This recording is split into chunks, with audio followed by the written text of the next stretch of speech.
Good morning. I think we can do better. I'm sure they said there is coffee and tea, which is available to everyone. I know it's cold and it's the last day, so it's usually not a fun thing, but I'm sure there is going to be a lot of learning, and everything learning is fun, right? So let's be encouraged and be excited for this. So good morning again, distinguished speakers and guests. I don't know if we still have any guest speakers around.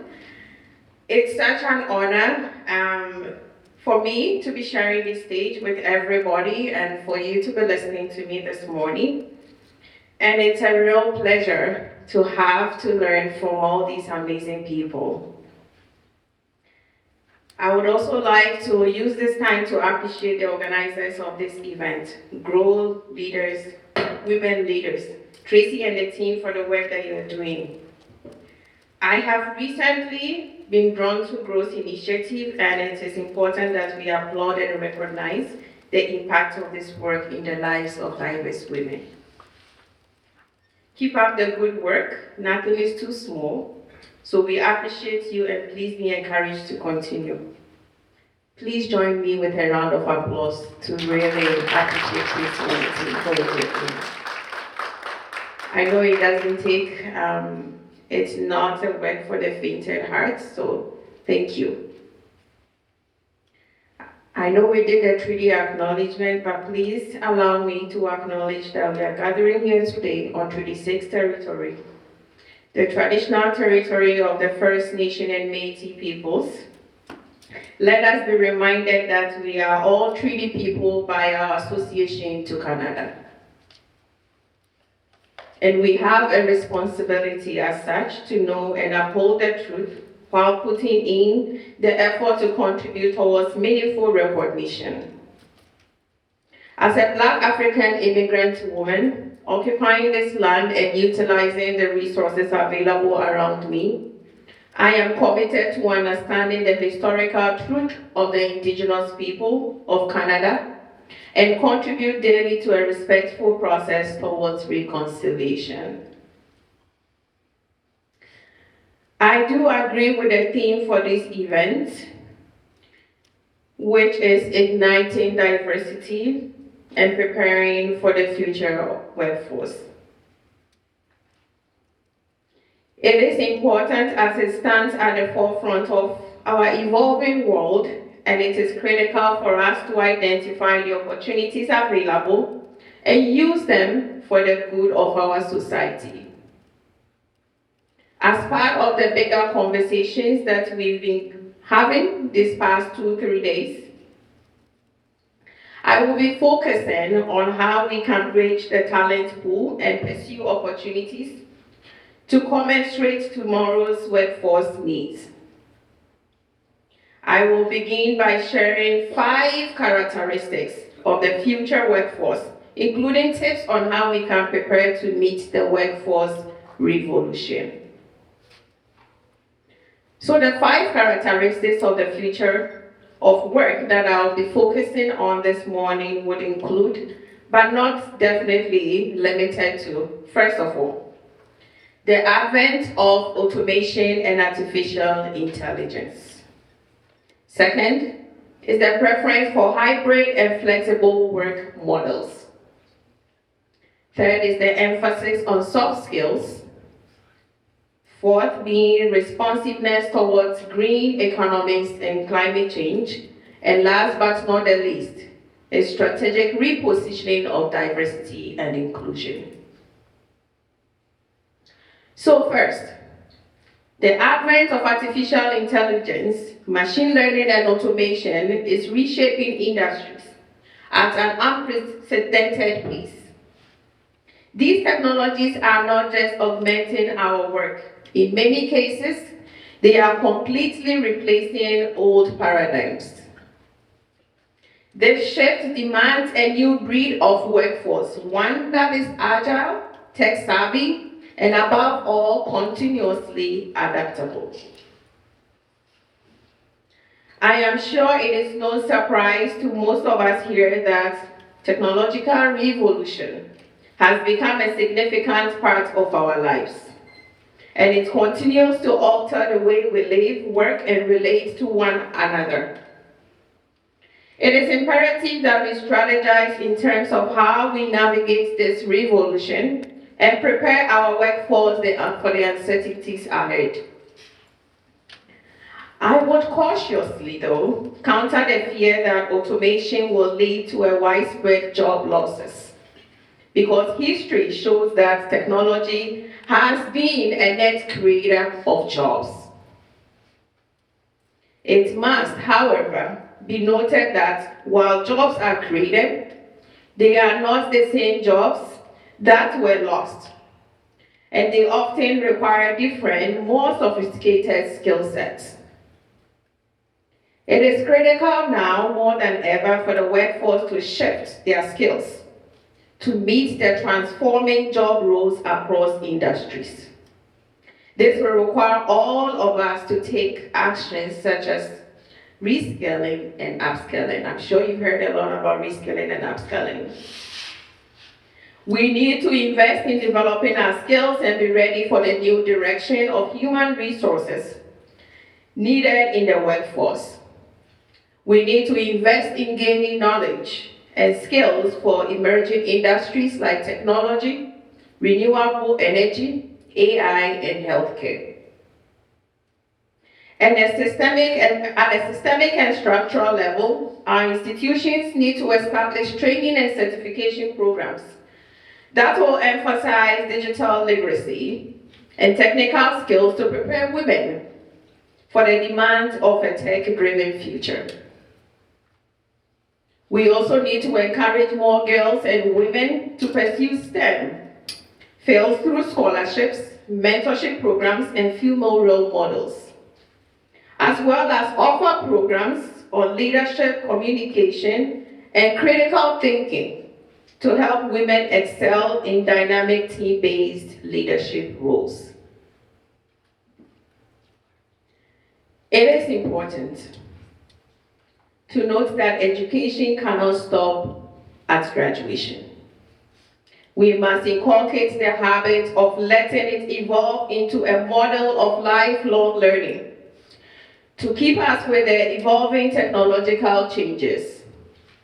We must foster a culture where continuous upskilling and reskilling are norms supported by institutional and corporate policies.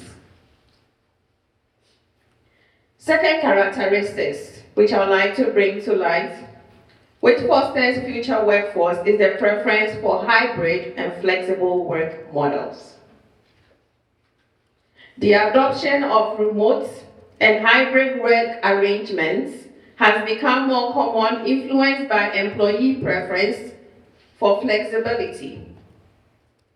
The hybrid and flexible work model accelerated rapidly during COVID-19 pandemic and has provided options for doing work efficiently in most industries.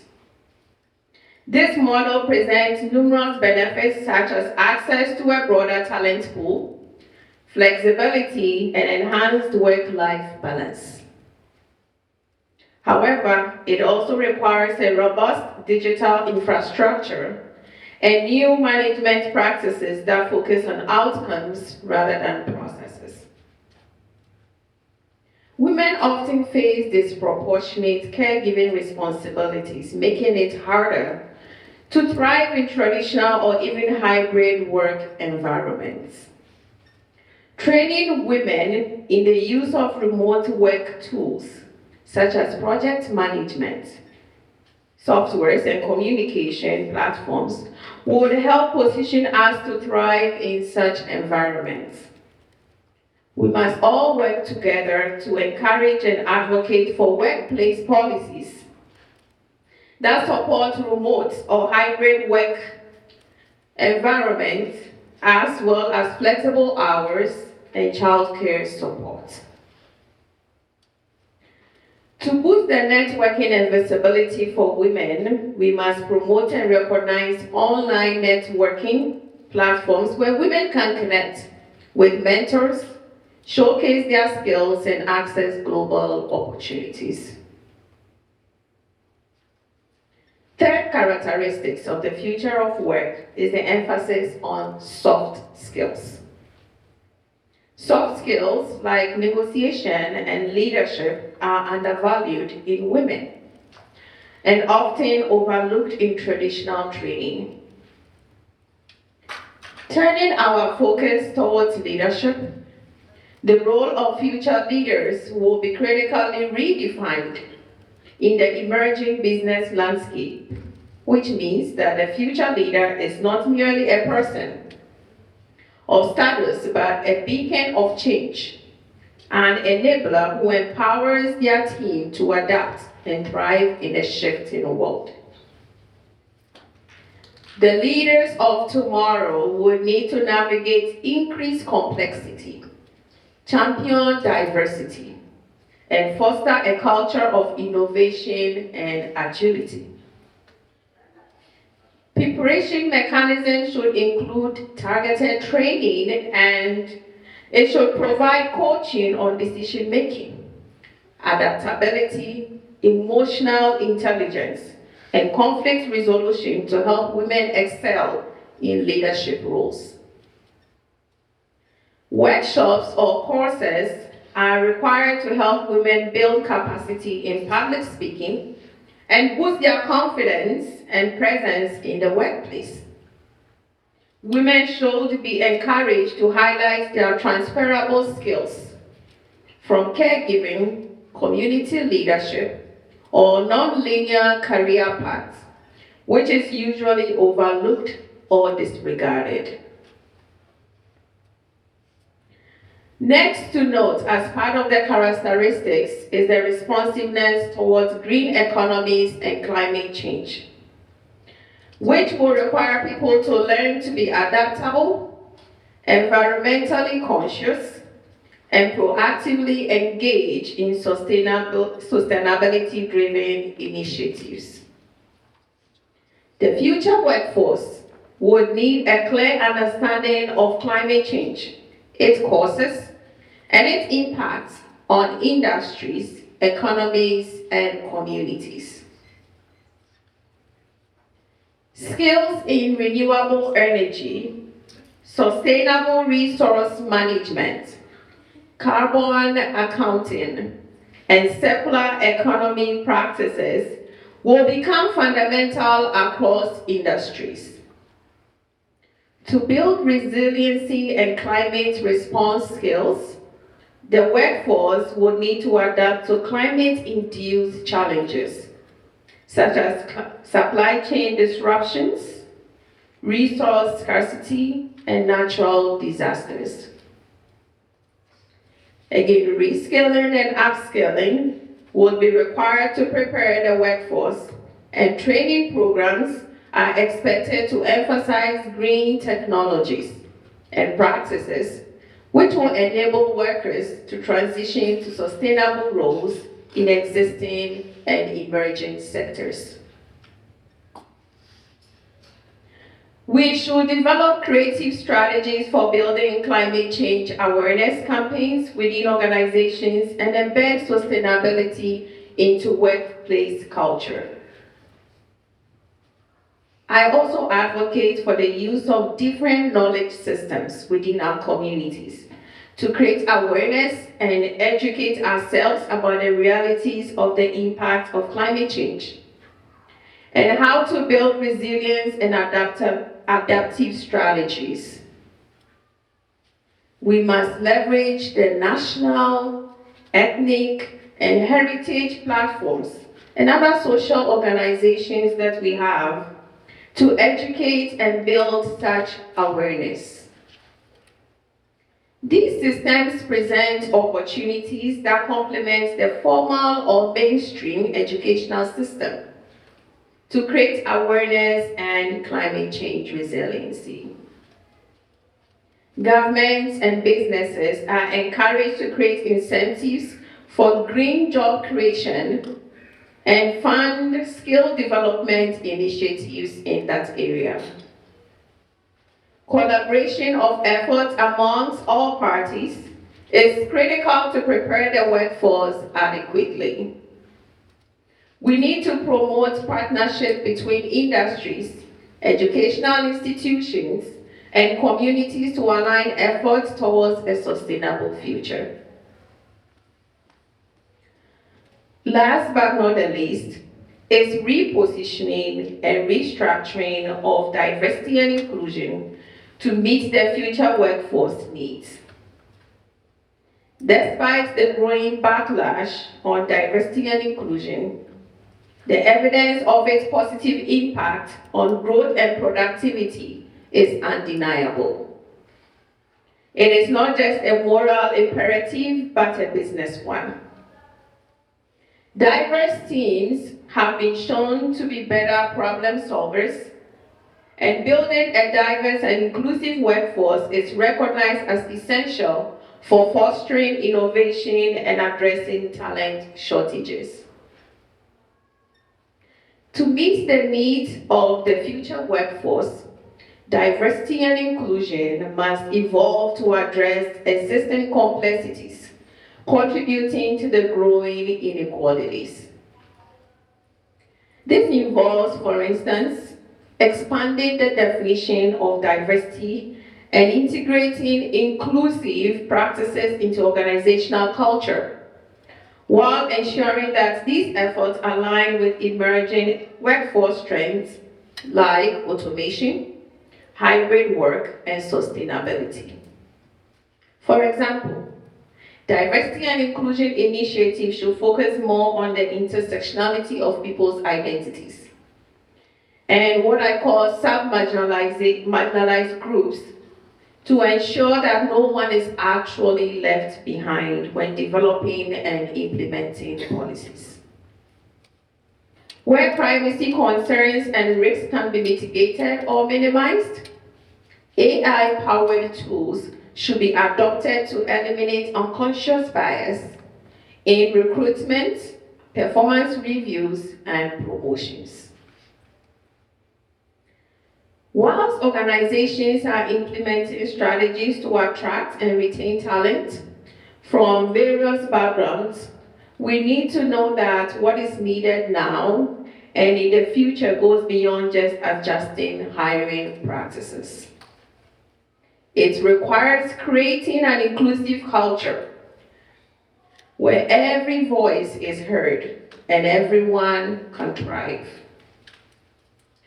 The growing need for internationalization and globalization of resources makes diversity and inclusion an undeniable reality of the future of work. Systemic biases and lack of representation in leadership and decision-making roles create a gap in the composition of our workforce, resulting in the underutilization of resources that can be contributed towards our growth. Continuous awareness and education is necessary to shift behaviors and encourage the adoption of better practices to build the resiliency that we need for the future. We must take actions such as promoting mentorship programs to prepare diverse women to participate in decision-making, championing allyship to advocate for inclusive workplace policies and environments that support women from all backgrounds, and encourage women to lead in data collection that track progress on diversity and inclusion, ensuring accountability in workplaces. These characteristics and the recommended strategies are not exhaustive, but they give us ideas of what is needed and how we can prepare ahead to meet the future workforce. The pathway to build the resiliency for what is to come requires a collaborative effort from agencies, organizations, and systems which are all managed by humans who can influence change one step at a time if we are willing. And I would like to emphasize, there is nothing we cannot do if we are willing. There's always a way out. Let us be diligent in all our efforts and not disregard any positive action as insignificant, because every positive action counts. Let us leverage all the formal and informal systems around us to understand the issues, build the tools, and develop mechanisms to be tenacious and resilient. To my fellow immigrants in this room, do not disregard your indigenous knowledge systems, which defines our identity and influences our way of knowing and doing, whether knowingly or unknowingly to us. Let us draw on the strength from these knowledge systems and build the capacity we need to move forward. There is a proverb that goes, little drops of water can make a mighty ocean, which asserts that the answer lies in collaboration. Governments, educators, and industry leaders must come together to design policies, educational frameworks, and business strategies that are holistic and forward-looking. In conclusion, as we look forward towards the future, let us embrace the changes with a spirit of optimism and a commitment to action. Let us build a workforce that is not only ready to face the challenges of tomorrow, but is also eager to seize on the opportunities that are presented to us now. A workforce that is resilient, diverse, and equipped with the knowledge and tools to propel us forward into a prosperous future. Thank you all so much for your attention, and I look forward to the innovative ideas and fruitful discussions that will emerge from this conference for today. I strongly believe that together we will shape a future that is bright and promising for generations to come. Thank you. Merci beaucoup. Thank you so much, Dr. Hilda Fankah-Arthur. And also, we are now open for question and answers. But before that, we actually have here 4 questions for you, Dr. Hilda, that might be very helpful to all our participants. Okay, so here goes our first question. What has been the trajectory of your educational and professional journey that you would say has positioned and prepared you for the future workforce needs? What can others draw from it to build their capacity as well? Thank you very much. Personally, I know you know the easiest questions to answer is to talk about yourself. So I hope I will not bore you with that. I had spent the first 24 years of my life in Ghana. I'm originally from Ghana. I'm Ghanaian from West Africa, if you are not great with geography like myself. So after my first degree was in Ghana, moved to the United States to do my master's. After doing my first degree in Bachelor of Commerce, I moved and transitioned to educational administration in the States. After that, I transitioned to Canada to do my PhD in educational policy studies. So just with that, you can see the shift in my focus area, which I could give you different reasons, but honestly, it wasn't planned. There were a lot of factors that contributed to that shift, which I am super, super grateful for allowing it to define my trajectory, which is now giving me a decent career path for me to also pursue the desires and find a better pathway for contributing to my society. What I would say is I always thought I was getting an education because I was getting my grades that I needed to move from one level to another. But it wasn't until I started my PhD at the University of Alberta, and before I even selected my research, I encountered a very awakening and conscious revelation experience with an indigenous scholar, Dr. Korawo Opewat at the University of Alberta, who made me understand that I can always connect my education to my real life experience. Because from back home, you go to school, but there is that abstractness of what you study at school, which is not very directly connected to your education in the regular mainstream school system. And I believe that is a similar experience for most people from colonized countries like Ghana. So coming in and realizing that there is a way that I can actually position my education to learn more about myself and to be able to build that knowledge base to contribute more effectively to my community and address specific issues more concretely was very, very insightful. I don't want to delve into the details of that. Happy to chat about it, but I'm conscious of people's time. But what I would like to say in response to that question is never fight back on opportunities to learn new things, because that trajectory of my experience prepared me for how I contributed, knowing the value that I bring from knowing myself and connecting that to my education in how I advised, first working with the provincial government and now federal government on policies, providing equitable solutions that are meaningful to real life experiences.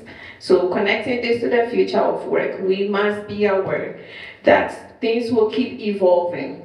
And we talk about reskilling and upskilling on different capacities. Let us always be open to learning in our areas of expertise to grow, but also being open to new areas where the systems that we live in or the issues that are presented to us each day require those skills level. So I'll stop here for now. Thank you so much, Dr. Hilda. And also, we have here another question for you.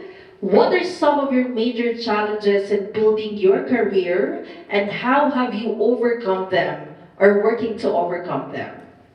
Thank you. I don't think we ever finished addressing the issues, but one to me was finding information and understanding the information that were presented to me as an immigrant in a way that could actually inform my decisions. So we all get what we find out through the internet, or I will speak from an immigrant perspective. When you come, there is so much that you know, and the information does not always make sense to us the way it's supposed to. So getting somebody who understands my background, somebody who understood the issues and the challenges that affect me as an immigrant, and bringing that explanation of the information in such a way that it makes sense to me in helping me navigate my path was one of the challenges that I was able to leverage the academic opportunities I had through my supervisors and other instructors, and also the community. We talk about the ethnic and heritage national organizations around us to find my footing. And that was one major challenge I had, being able to take whatever this country was offering me and then understanding it in such a way that I can build my career and my educational growth. So based on that, that is why you see me doing a lot of community work, because I know what that did for me and I know what that gives to other people. So the organizations that I built, Center for Intellectual Excellence, the events that we do, and the different ways that I continue to bring up different initiatives to optimize my skills and knowledge is because I see value in giving right information in a way that makes sense to people, because that was one of my biggest challenge, and I was given the opportunity to address it. So I try to give people that platform and the resources they need in the most way useful to them. Thank you so much, Dr. Hilda. Wow, what a truly inspiring answer of you, ma'am. And of course, we have here our third question. As an immigrant and a person of color, how do you balance the different intersections of your identity to advance your goals? I was saying in the intersections of my identity, one that stands out for me is being a mom and how I sacrificed that a lot. I remember when I was getting ready to defend, actually at my comprehension. So in the PhD process, you get to have to do a comprehensive exam where you get questions from your professors. And the first question I was asked is, you give a resume, you write your resume to them first, and they ask me, what is on your resume? What is not on your resume that we should know about? Which is really important to you. And my answer was, the contribution of my family and the sacrifices that I put them through, which doesn't seem to have a place on my resume. And that is very, very important to me because in getting my education, building my career, doing community work, building my organization, finding new ways to diversify my resources and apply my knowledge and skills, it is my family and children that I sacrifice a lot. And sometimes the skill sets that we get from navigating and trying to balance all this is not recognized the way it should be recognized in our career, in the society that we live in. So if that makes sense to you, that intersection of my identity, particularly in managing my family and getting the support that I need to my children. I am just coming in last night from traveling from COP29, climate change in Baku, Azerbaijan, going to Saudi Arabia for World Investment Conference. I came in last night, I'm doing this, and I am navigating between getting kids ready and dealing with everything and being here on time as promised to Tracy and the team. And those are the things that I feel shape our lives in various ways that we do not find a place in our resume, in our everyday interactions. So yes, those are the intersections of my life. And of course, I will chip in this. I talk about sub-marginalized group because when we are applying intersectionality, I don't know how many of you are familiar with GBA Plus, Gender-Based Analysis Plus, it's a toolkit for competency analysis to make sure that we are being equitable in helping all diverse groups reach that equality of outcome. Now, the intersectionality part usually fails to recognize that even amongst marginalized groups, we have sub-marginalized groups. Women, all of us, sometimes forget that there are so many intersections in our identities, and some of us, even as women, have more power than others. And when we contribute towards policy development, I do understand that we can only bring forward solutions to issues based on our experiences.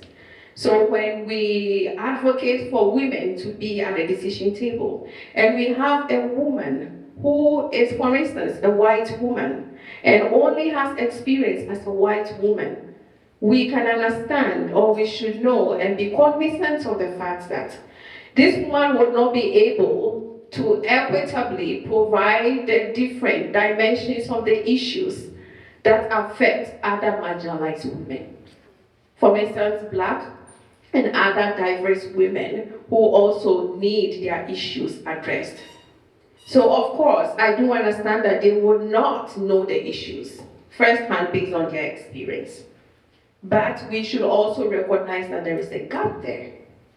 And we should make sure that we are highlighting the gaps and giving opportunity for those issues to be addressed as well.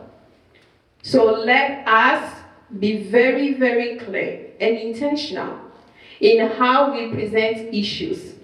Be very, very clear in letting people know when you are proposing solutions that is based on your experience, your background, and what you know. But there are so many intersections and dimensions of our diversity that is not always presented by just one perspective that we bring forward. So thank you. Thank you so much, Dr. Hilda.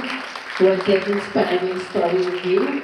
I know that most of the moms that we have here can relate to that, right? We are so busy building our careers, helping other people, building ourselves to achieve all our goals, but we often forget our big whys. Why we do it, right? We often forget our family, our kids, and our inspiration. Why we do that one. All right, once again, thank you so much, Dr. Hilda. And I have your last question for you. So, to what extent do you think women are positioned to influence change and support growth? I think we can all, most of us in this room are women, and we can all relate that we are superwomen. Whether we know it, acknowledge it, or not. We find the resiliency in what we do and what we are from different dimensions. I am a mom. I can talk from it because I manage a family, I manage a husband, I manage 3 children. I have a full-time job. I have an organization with various initiatives, global initiatives. I manage a board, and we know managing human beings is one of the hardest things. So I will talk based on that experience. But everybody in this room has their own struggles. You may not be a mom, but you have a unique experience that affects the way you present yourself and the issues that come at you. So yes, let us bring forward our contributions in ways that present our uniqueness. And let's not discard other people's experiences in our process of doing that. Thank you so much, Dr. Hilda. And of course, once again, let's give a big round of applause for Dr. Hilda Fankah-Arthur. All right.